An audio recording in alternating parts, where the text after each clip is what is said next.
الصلاۃ والسلام علم غیب رکھتے تھے؟ آپ مجھے بتاؤ آپ کا کیا عقیدہ ہے؟ جی آپ کا کیا عقیدہ ہے؟ میرا عقیدہ ہے آپ کا عقیدہ کیا ہے؟ مجھے نہیں پتا۔ رکھتے تھے آپ اچھا تو غیب، کیا اللہ کے واسطے غیب رکھتے تھے، اللہ کی طرف۔ ہمیں بھی یہ یقین ہے کہ رسول اللہ صلی اللہ علیہ وآلہ وسلم بعض علم غیب رکھتے تھے، پوری غیب نہیں، بعض علم غیب۔ اگر آپ بتاتے ہیں کہ حضرت سیدہ عائشہ صدیقہ اللہ علیہا اب آپ صلی اللہ علیہ وسلم کا نکاح ہوا تھا، ہم آپ کو یہ کہ عائشہ یہ خد و خال ہیں، عائشہ کے دل میں یہ باتیں ہیں، عائشہ کے ذہن میں یہ باتیں ہیں، یہ علم نہیں تھا کیا؟ تو جواب آپ کا یہ ہے میرے بھائی میرے عزیز کہ آپ کا اپنا عقیدہ ہے۔ آج ہی کسی نے کال کیا تھا، میں نے دکھایا تھا کہ پیغمبر صلی اللہ علیہ وسلم صرف تبلیغ میں معصوم ہے آپ کے نزدیک، ٹھیک ہے نا؟ جی جی صرف پیغمبر صلی اللہ علیہ وآلہ وسلم صرف تبلیغ میں معصوم ہے، بقیہ امور میں وہ آپ کے نزدیک جی معصوم ہے ہی نہیں۔ تو لازمی بات ہے ایک عورت سے شادی کرنا یہ کوئی دین کی تبلیغ نہیں ہے۔ آپ کے کوئی کاروبار کرتے ہیں یہ کوئی دین کی تبلیغ نہیں ہے۔ آپ یہاں پہ گھر بناتے ہیں یہ کوئی دین کی تبلیغ نہیں ہے۔ آپ اس عورت سے شادی کریں اس عورت سے شادی نہ کریں یہ کوئی دین کی تبلیغ ہے ہی نہیں۔ جب آپ کہتے جی ہیں خود کہتے ہیں کہ رسول اللہ صلی اللہ علیہ وآلہ وسلم صرف تبلیغ میں جی معصوم تھے اور ان سے خطا بھی ہو سکتی ہے، ان سے گناہ بھی ہو سکتی ہے، بلکہ ان سے کبیرہ بھی صادر ہو سکتی ہے غیر تعمدن، بعض نے تو کہا کہ عمدن بھی صادر ہو سکتی ہے، کبیرہ تک، صغیرہ کبیرہ سب صادر ہو سکتی ہے۔ جب صاحب آپ نے ان کی عصمت صرف محدود کر دی ہے بھائی، صرف محدود کر دی، کس حد تک؟ اس حد تک کہ وہ تبلیغ دین کریں، تو پھر وہ اگر کسی نالائق عورت سے شادی بھی کر لیں غلطی ہو گئی ہے، معصوم تو نہیں ہے اس مسئلے میں۔ آپ اس سے استدلال کر ہی نہیں سکتے کیونکہ وہ اس مسئلے میں وہ معصوم ہے ہی نہیں ہے۔ پھر اس کو چھوڑ دیں، اس مسئلے کو چھوڑ دیں۔ ہم آپ سے کہتے ہیں ذالک الکتاب لا ریب فیہ، اس میں جواب سننے، دوسرا جواب سنو، جواب اپنے پاس رکھو، دوسرا جواب۔ بسم الله الرحمن الرحيم ضرب الله مثلا للذين كفروا امرأة نوح وامرأة لوط كانتا تحت عبدين من عبادنا صالحين فخانتاهما فلم يغني عنهما من الله شيئا وقيل ادخلا النار مع الداخلين۔ اللہ نے کافروں کے لیے، کافر لوگوں کے لیے، خاص کافر لوگوں کے لیے ان کی ایک مثال بتائی، ایک تشبیہ بتائی، وہ کون ہے؟ امرأة نوح وامرأة لوط، نوح اور لوط علیہ السلام کے دو زوجے، تو وہ دو نبی کانتا تحت عبدین من عبادنا صالحین، دو نبی اللہ صالح کے نکاح میں تھی، لیکن دین سے ان کو کوئی فائدہ نہیں ملا، اور وقیل ادخلا النار مع الداخلین، اور وہ جہنمی بن گئیں اور حکم دیا گیا کہ جہنم میں داخل ہو جاؤ۔ تو تم کیا کہتے ہو؟ ایک نبی رسول اللہ صلی اللہ علیہ وسلم، ایک نبی لوط ہے، ایک نبی نوح ہے، ان کے متعلق کیا کہتے ہو؟ اور یہ آیات بھی عائشہ حفصہ کے لیے نازل ہوئی ہیں، ٹھیک ہے نا؟ تم جو جواب وہاں دو گے وہی جواب ہمارا ہے۔ نوح علیہ السلام نے کیوں شادی کیا؟ علم غیب تھا، علم غیب نہیں ہے؟ کیوں اس کے ساتھ شادی کیا؟ پتہ تھا، پتہ نہیں تھا؟ اگر پتہ ہے کہ یہ مناسب عورت نہیں ہے تو کیوں؟ تم جو جواب دو گے، دیکھو شریعت میں، اسلام میں یہ حرام نہیں ہے کہ آپ ایک ایسے عورت کے ساتھ شادی کریں جو صحیح عورت نہیں ہے، یہ حرام نہیں ہے۔ نکاح کے لیے شرط نہیں ہے کہ عورت صالحہ ہونی چاہیے، بالکل شرط نہیں ہے۔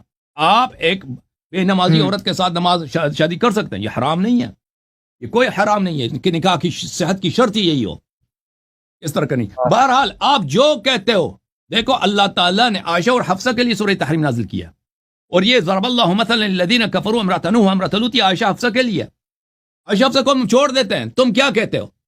نوح علیہ السلام نے کیوں شادی کی؟ بھی علم غیب ہے یا نہیں ہے؟ وہ کیوں اس عورت کے ساتھ شادی کی؟ جو جواب نوح علیہ السلام کے لیے دو گے وہی ہمارا جواب ہے عائشہ کے لیے۔ بسم اللہ۔ جی جناب محترم، یہ بتائیں کہ آپ کہہ رہے ہیں کہ حضرت حفصہ اور حضرت عائشہ رضی اللہ تعالیٰ عنہ، ان کو چھوڑ دیں، ان کو تو بعد میں چھوڑیں گے، پہلے آپ آئیں نا، اسی موضوع پہ آئیں گے تو بعد میں آگے چلیں گے۔ قرآن مجید میں ان کی طہارت کے واضح بیانات حضرت سیدہ طیبہ و طاہرہ خاتون جنت سیدنا عائشہ صدیقہ سلام اللہ علیہ کے بارے میں ہیں۔ ان کی کوئی طہارت نہیں ہے، قرآن مجید نے ان کی بار بار مذمت کیا ہے، ان کے لیے کوئی عائشہ حفصہ کی کوئی تعریف نہیں ہے، کوئی تعریف نہیں ہے۔ آیا پڑھو، وہ عائشہ کے لیے نہیں ہے، وہ عائشہ کے لیے ہے ہی نہیں، کوئی شک کی گنجائش نہیں، اس کا عائشہ سے کیا تعلق؟ شک کی گنجائش نہیں۔ اس کا عائشہ سے کیا تعلق؟ میں بتاتا ہوں نا، آگے آپ منکر بن رہے ہیں کہ عائشہ سے کوئی تعلق نہیں. حضور نے جب حضور علیہ الصلوۃ والسلام غزوہ جنگ کے مقام پر جب حضرت عائشہ پیچھے رہ گئی تھی تو واقعہ آگے ہوا تو آیات نازل ہوئی تھی کہ نہیں ہوئی تھی قرآن مجید میں؟ آیات بہت ساری نازل ہوئی، ہمیشہ نازل ہوئی. آپ آیت پڑھیں، استدلال کریں اور کہتے ہیں یہ عائشہ کی ہے، اور عائشہ اللہ نے عائشہ کی تعریف کی. ہم سننا استدلال چاہتے نہیں ہیں. کروں گا، استدلال نہیں ہے، اس نے واضح بیان ہے، استدلال نہیں ہے مولانا. اوکے آپ ترجمہ کریں، آیت سنا دیں، ترجمہ کرو بھائی. آیا میں ابھی سناؤ. 2 منٹ میں کرتا ہوں آپ کو ترجمہ. وہ آیا آتا ہی جی نہیں، ایسے آگے 2 منٹ. جی سنا دو. وہ آیا آتا نہیں. جی جی طیبات طیبین جی، جی، جی، سنانا جناب، چاہتے جی. ہو، اور تم شیشہ کرو، ہم سناتے ہیں، کوئی بات اور نہیں، تجھے نہیں جناب آتا. آپ کس کی بات کر رہے ہیں؟ آپ کے پاس اپنی کیا دلیل ہے؟ آپ ان کے بارے میں سوالات اٹھا رہے ہیں او بھائی صاحب، آپ جن کہہ کو رہے ہیں نا حضور کہ اللہ، او بھائی قرآن اللہ، فرماتا ہے کہ آپ چاہیں تو حضور کے رسول اللہ کے ساتھ رہیں، چاہیں تو جدا ہو جائیے، رہنے والی ہیں ان کے ساتھ. سابقون الاولون میں ہیں. بھائی صاحب آپ فرما رہے ہیں کہ اللہ تعالیٰ نے عائشہ کی تعریف کی ہے قرآن میں، تو عرض یہ ہے کہ وہ آیا سنائے ہمیں. بھائی آپ کہتے ہیں استدلال کی ضرورت ہی نہیں. طہارت بیان نہیں، طہارت کی بیان نہیں ہوئی نہیں، عائشہ کے لیے کوئی طہارت نہیں ہے. مولانا. جب کسی کے آپ نقائص ڈھونڈیں گے نا، نقائص کی طرف جائیں گے تو اس کی تعریف بیان نہیں ہو سکے گی. نقائص کی طرف آپ گئے ہوئے ہیں. او بھائی آپ کہہ رہے ہیں تعریف ہے تو تعریف سناؤ نا. وہ آیت ہمیں، بھائی صاحب دیکھو، او بھائی ٹائم ضائع نہ کرو سب کا. آیات دے رہا ہوں. ایک منٹ جو بھائی، بات بات سنیں میری آپ. سنو، میری بات جی، سنو، جی. میں آپ سے سوال کر رہا ہوں. جی جی دیکھو بھائی صاحب، بات سیدھی سی ہے. میں قرآن مجید کو مانتا ہوں، قرآن مجید کے منکر پہ میں لعنت کرتا ہوں.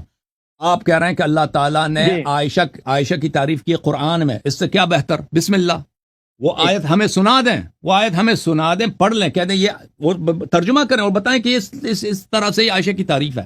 بسم اللہ کریں. اللہ میں خاموش کیوں نہیں، کیا بات کر رہے ہیں؟ جی بتائیں. میں کیا بتاؤں آپ سے جی، سوال؟ جی. آپ کو سمجھ نہیں آئی بات؟ اس کو میں کیا سے سمجھ؟ نہیں، کٹ گئی، آواز کٹ گئی. آواز، بات یہ ہے بھائی صاحب، آپ ادعا کر رہے ہیں کہ اللہ تعالیٰ نے عائشہ کی تعریف کیا قرآن مجید میں، تو عرض یہ ہے کہ بھائی جی. صاحب وہ آیت یا آیات جس میں عائشہ کی تعریف ہے اس کی جی. تلاوت فرمائیں آپ، اور بتائیں ہمیں کہ یہاں پر جی. اس آیت میں اللہ نے کیسے عائشہ کی تعریف کیا، تاکہ ہم اس کا جواب دے دیں. بسم اللہ. اے نبی کے گھر والوں، کیا آپ نہیں چاہتے کہ اللہ آپ کو باقی ناپاکی سے دور کر دے، نج سے دور کر دے؟ یہ کوئی یہ آیا نبی اس کے طرح گھر آیا والے. ہے ہی نہیں ہے، یہ کوئی آیا ہے نہیں. کیا تم چاہتے جی، ہو کہ نہیں اللہ ہے. نہیں، اس طرح کوئی آیا نہیں. کیا تم چاہتے ہو کہ اللہ تمہارے آیات نہیں ہے.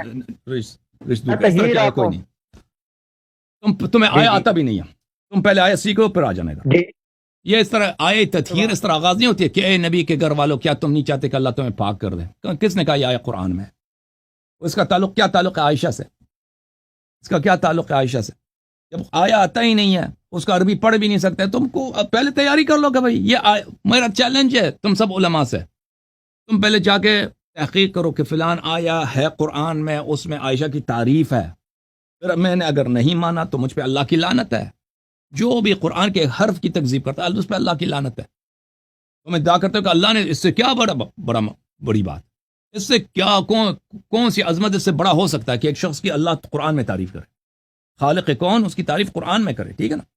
پھر یہ تو فصل الخطاب ہو جائے گا، پھر تو کوئی سب جو اختلافات کا حل ہو جائے گا. وہ دکھا دو ہمیں وہ آیا. ایسے ہی اپنے سے آیا نازل کراتے ہو. اللہ نے فرمایا کہ اے نبی کے گھر والوں، کیا تم پاک ہونا چاہتے ہو؟